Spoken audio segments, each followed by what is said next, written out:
Good morning. स्वागत है आप सभी का सेलेस क्लासेस के इस यूट्यूब प्लेटफॉर्म पर। तो डेली न्यूज एनालिसिस की कड़ी में एक बार फिर से हमारी आपसे मुलाकात हो गई है। शिक्षा और समाज से संबंधित महत्वपूर्ण खबरों का यहाँ पर एनालिसिस करने का सेशन चलेगा, जिसमें आज के जो मुद्दे हैं, आज के जो टॉपिक हैं, जिस पर हम सभी को बातचीत करना है। ई अध्याचन पोर्टल इसी सप्ताह लाइव होने की उम्मीद है। 24,000 भर्तियां कहां पर आएंगी, इसको लेकर के एनालिसिस करेंगे। एसएससी परीक्षा कैलेंडर जारी है, 2027 तक चलेगी चयन प्रक्रिया। एसएससी सीजीएल के आवेदन अप्रैल से प्रारंभ होंगे।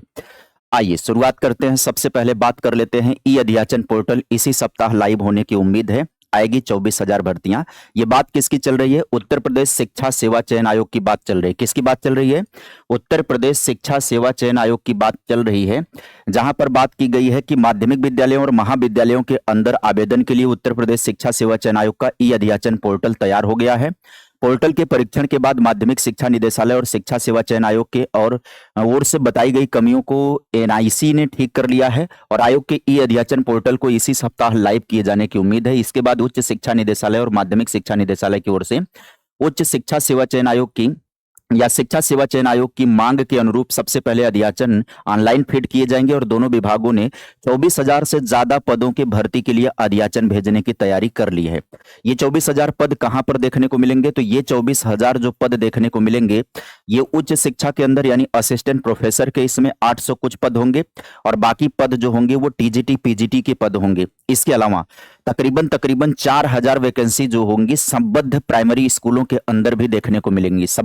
संबद्ध प्राइमरी स्कूल का मतलब है ऐसे इंटर कॉलेज जो 1 से लेकर के इंटर तक चलते हैं, जो कक्षा 1 से लेकर के 12वीं तक के मान्यता प्राप्त स्कूल चलते हैं, जो सरकारी पेमेंटेड होते हैं, जो मैनेजमेंट के थ्रू चलने वाले स्कूल होते हैं, वहां पर भी प्राइमरी डिपार्टमेंट जो होता है, प्राइमरी विभाग, वहां पर भी वैकेंसी देखने को मिलेगी। इसी अध्याचन के साथ वह भी क्लियर हो जाएगा।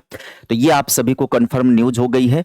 और प्राइमरी को लेकर के अगर आपके दिमाग में आएगा तो प्राइमरी इस डिपार्टमेंट से संबंधित नहीं है, बेसिक शिक्षा अलग डिपार्टमेंट है, वहां से अध्याचन जब आएगा तो उसकी जानकारी आप सभी को तथा समय उपलब्ध कराया जाएगा। बात करें, एसएससी परीक्षा कैलेंडर जारी हो गया है, 2027 तक चयन प्रक्रिया चलेगी और एसएससी का जो परीक्षा कैलेंडर है उसको आप सभी लोग देख सकते हैं।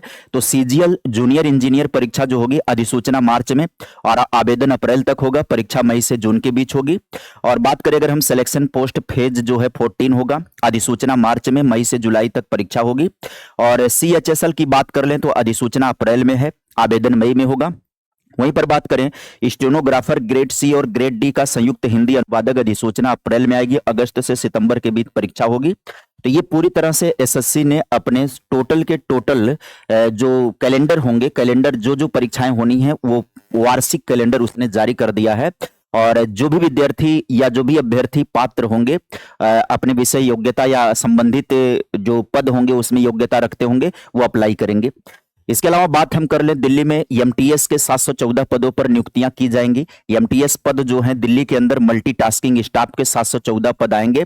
अनारक्षित पद हैं ये 302। विभाग के अनुसार रिक्त पदों की संख्या, उत्पादन शुल्क, मनोरंजन और विलासिता कर, तो कुल मिलाजुला करके ये पद हैं।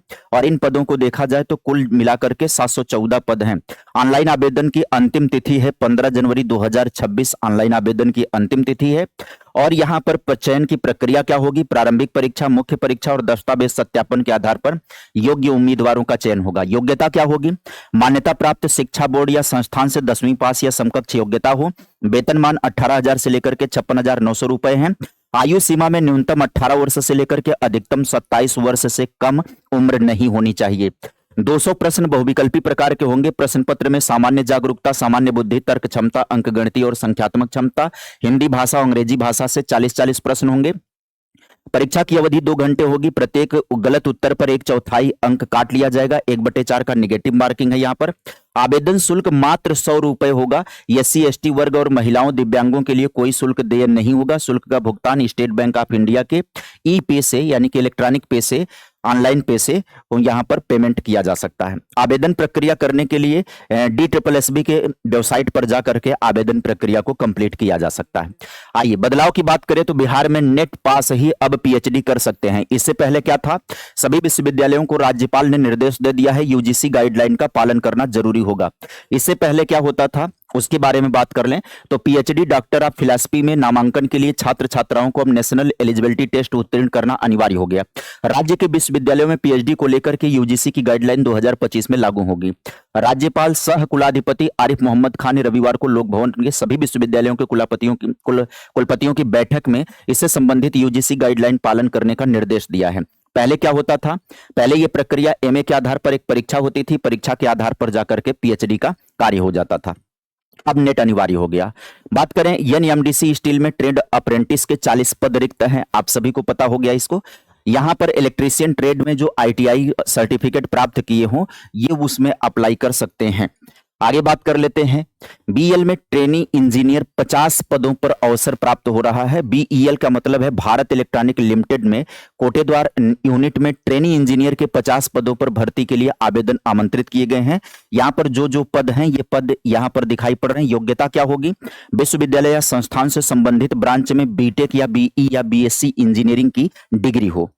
आगे देखेंगे हम सभी लोग, प्रतियोगियों ने मांग की कि पीईटी न्यूनतम कटऑफ का निर्धारण हो। सही बात है, पीईटी का कोई न्यूनतम कटऑफ नहीं है, जैसे सीटेट हो गया, टेट हो गया, इनका कोई न्यूनतम कटऑफ डिसाइड है, लेकिन पेट में समय समय के साथ परिवर्तन किया जाता रहता है और वैकेंसी के हिसाब से इसमें बदलाव किया जाता रहा है। तो विद्यार्थियों ने इसकी मांग की है।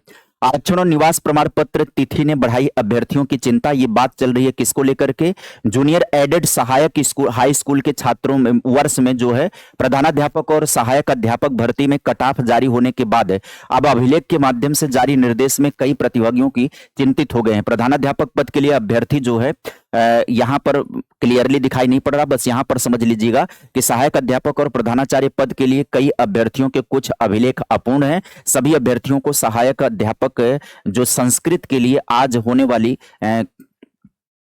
कार्ड फिलिंग की पता नहीं प्रतीक्षा सूची जारी हो जाएगी, क्लियरिटी इसमें नहीं दिखाई पड़ रही है।